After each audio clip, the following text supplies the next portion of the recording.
ठीक है।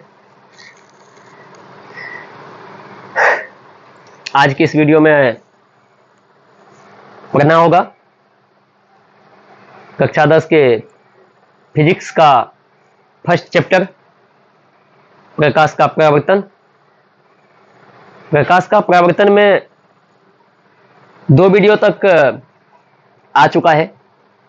उन दोनों वीडियो में प्रकाश के बारे में पढ़े थे, प्रकाश के परावर्तन के बारे में पढ़े थे, और भी बहुत कुछ बातें पढ़े थे जो कि वीडियो में है, आप जाके देख सकते हैं।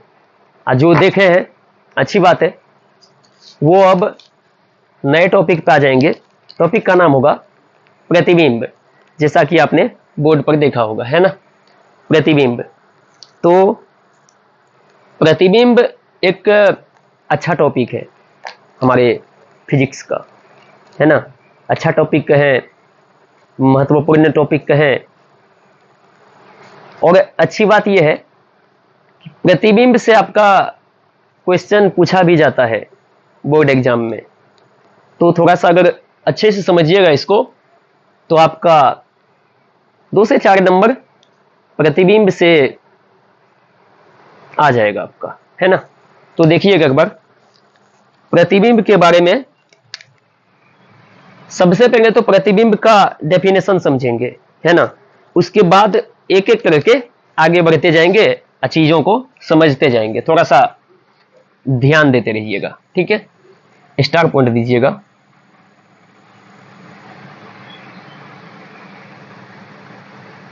प्रतिबिंब।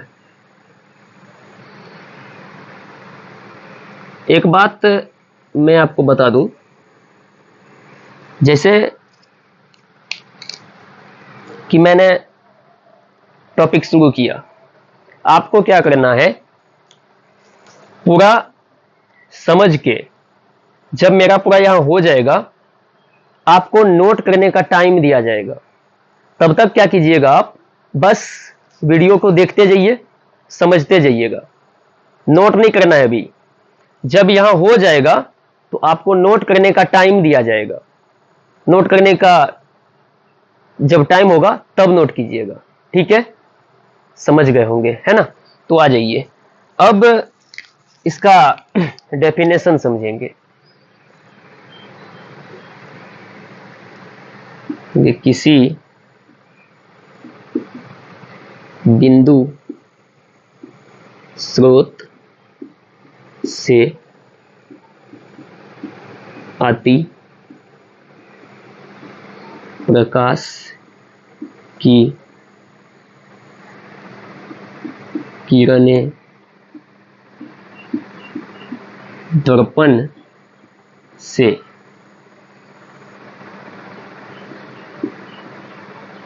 परावर्तन के बाद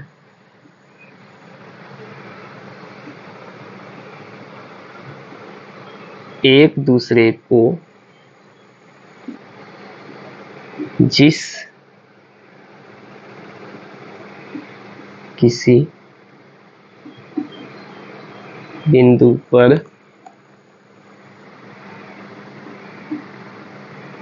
काटती है या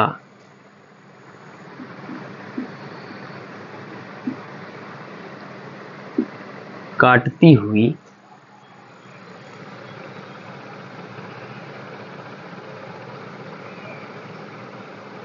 प्रतीत होती है,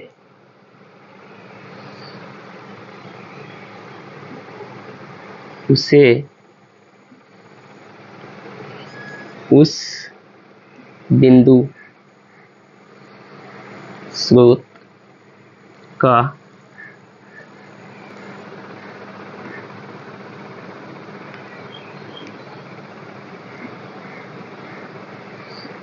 प्रतिबिंब कहा जाता है ना। देखो क्या कहा गया है कि किसी बिंदु स्रोत से, बिंदु स्रोत कहने का तात्पर्य यह है कि एक वस्तु से, है ना, उनसे आती प्रकाश की किरणें, इन्हें ऐसा भी कहा जा सकता है कि आपतित प्रकाश की किरणें, है ना, दर्पण से परावर्तन के बाद एक दूसरे को जिस किसी बिंदु पर काटती है या काटती हुई प्रतीत होती है उसे उस बिंदु स्रोत का प्रतिबिंब कहा जाता है। देखो यहां पे दो बातें हैं। एक बात है, इसको समझिएगा, एक है यहां पर काटती है, क्या है, काटती है, एक है काटती हुई प्रतीत होती है। कहने का तात्पर्य यहां पर दो पॉइंट है ना। एक ऐसा है कि वास्तव में काटेगी, जिसे कहा जाता है काटती है। एक होगा जो काटेगी नहीं, क्या होगा, काटती हुई प्रतीत होती है, ऐसा आभास होगा कि वो काट रही है, जो कि वास्तव में नहीं है। तो हम ये समझेंगे कि शायद ऐसा ही होगा कि प्रतिबिंब एक नहीं, प्रतिबिंब दो प्रकार के होंगे। इसी वजह से हम यहां देंगे कि प्रतिबिंब के प्रकार, है ना। तो समझिएगा,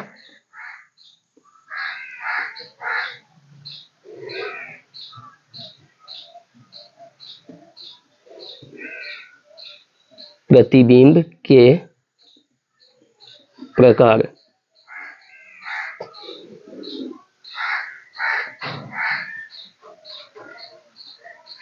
टाइप्स ऑफ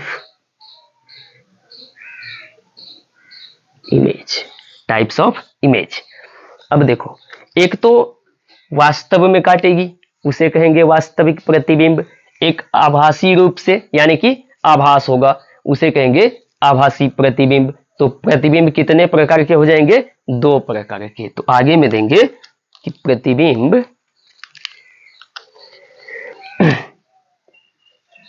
यहां से नोट कर देंगे,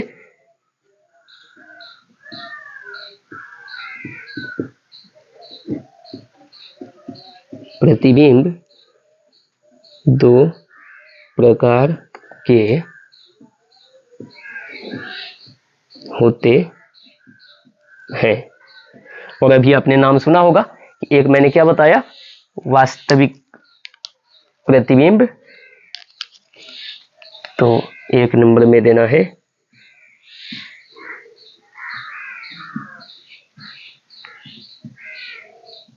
वास्तविक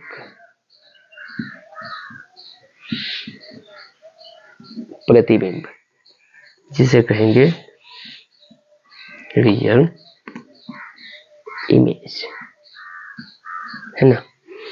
दूसरा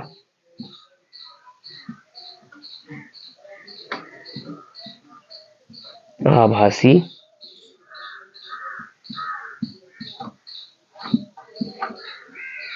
प्रतिबिंब, जिसे कहेंगे वर्चुअल इमेज। तो आपने क्या देखा कि प्रतिबिंब क्या होता है ना, प्रतिबिंब क्या होता है। आपने ये देखा कि किसी बिंदु स्रोत से आती प्रकाश की किरणें दर्पण से परावर्तन के बाद एक दूसरे को जिस किसी बिंदु पर काटती है या काटती हुई प्रतीत होती है उसे उस बिंदु स्रोत का प्रतिबिंब कहा जाता है। दूसरा आपने देखा कि प्रतिबिंब के प्रकार, यानी कि प्रतिबिंब दो प्रकार के होते हैं। एक आपने देखा वास्तविक प्रतिबिंब, दूसरा आपने देखा आभासी प्रतिबिंब। आभासी प्रतिबिंब का एक और नाम है ना। तो यहां दे देंगे, इसे कहते हैं काल्पनिक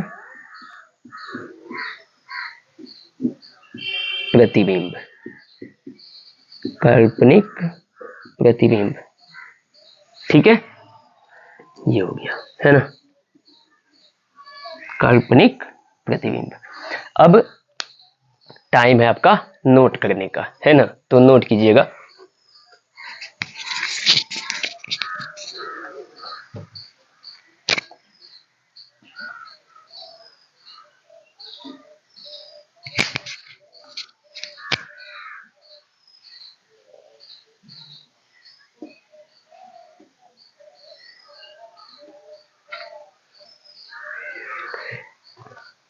तो बढ़े अब आगे।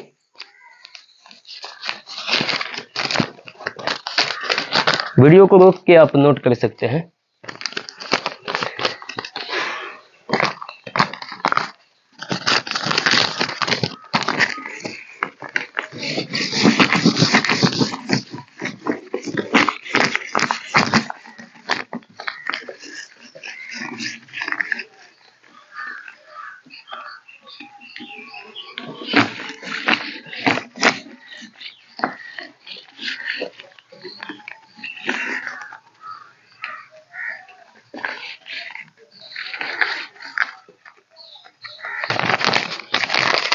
इसको हटा देते हैं, फिर इसी में एडजस्ट कर देंगे, है ना।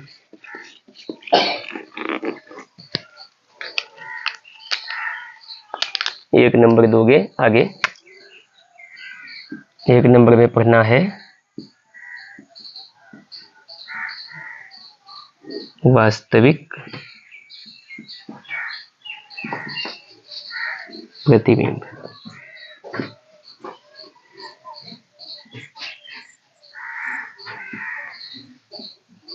अच्छा, एक मिनट। अच्छा बता भाई, किसी के दिमाग में ऐसा भी आ रहा है क्या, जो ये क्या काटती है, कैसे काटती है, कहाँ काटती है, ये काटने का आ रहा होगा ना। तो हाँ, दिक्कत मत करना। ये जैसे ही आगे बढ़ेंगे ना, वो काटती हुई भी दिखाएंगे कि कैसे काटती है और कैसे काटती हुई प्रतीत होती है, वो भी बताया जाएगा आपको, सब कुछ बताया जाएगा। बस अभी आप धैर्य से समझते जाइए चीजों को। बस ये आप डेफिनेशन है, ये थोड़ा सा ध्यान रखिए। इसके बाद जैसे आगे बढ़ेंगे ना, तो बता दिया जाएगा आपको कि कैसे काटती है, फिर एकदम चीजें जो है ना एकदम स्पष्ट हो जाएंगी, देखोगे।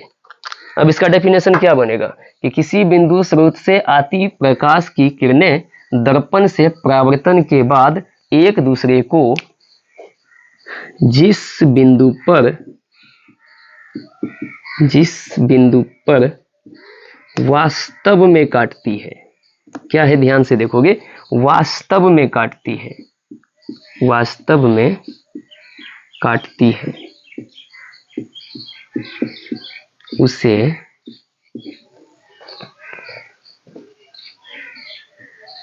उस बिंदु स्रोत का वास्तविक प्रतिबिंब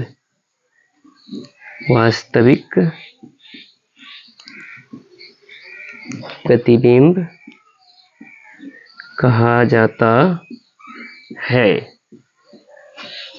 है ना। अब देखो,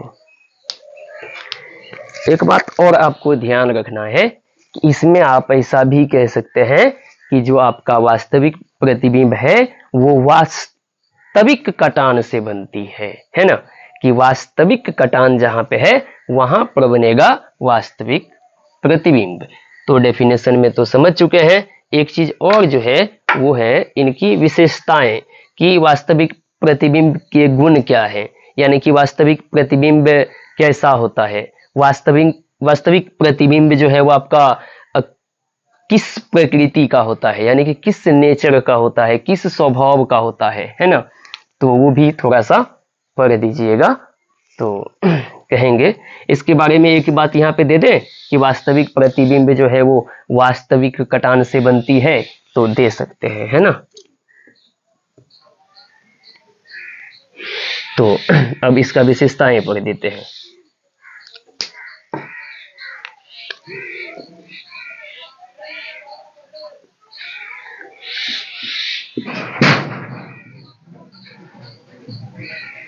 विशेषताएं, है ना।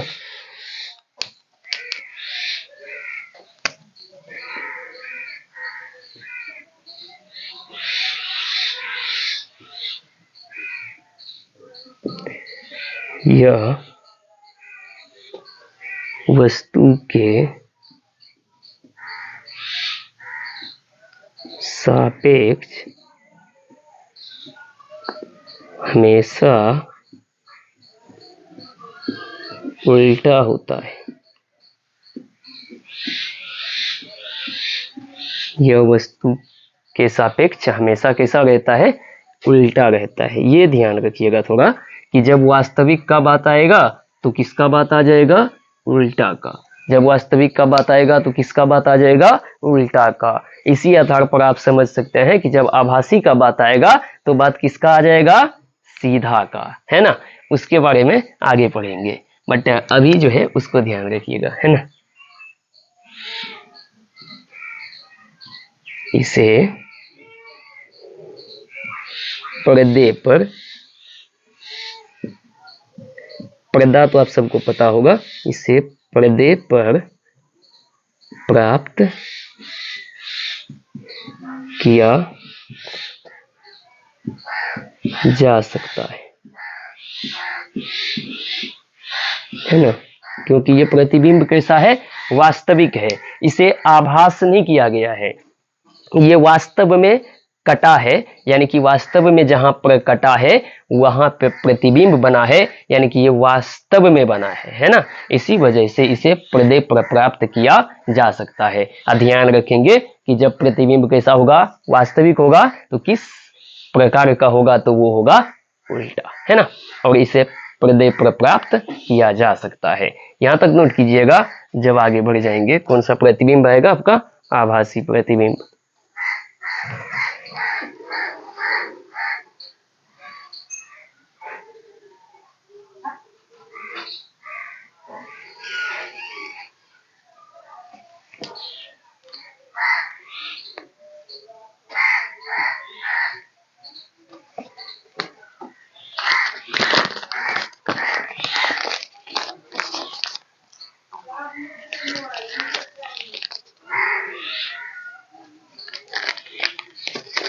है ना, नो चलिए।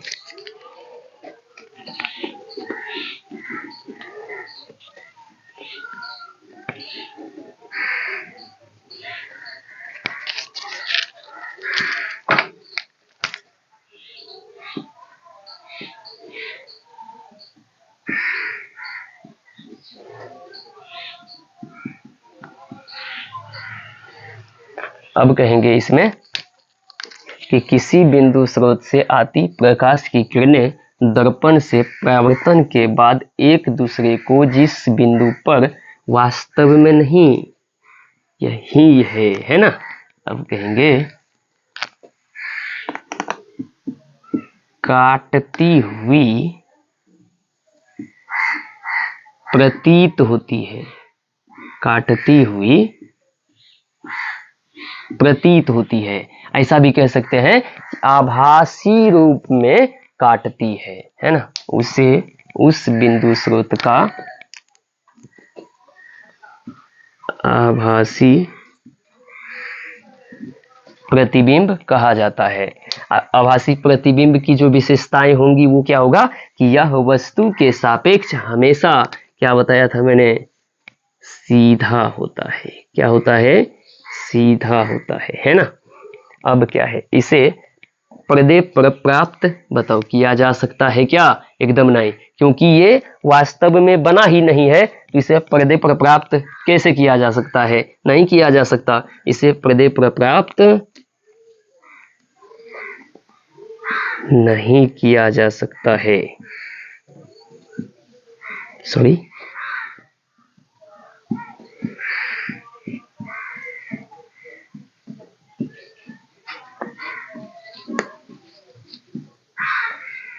चलिए नोट कीजिए।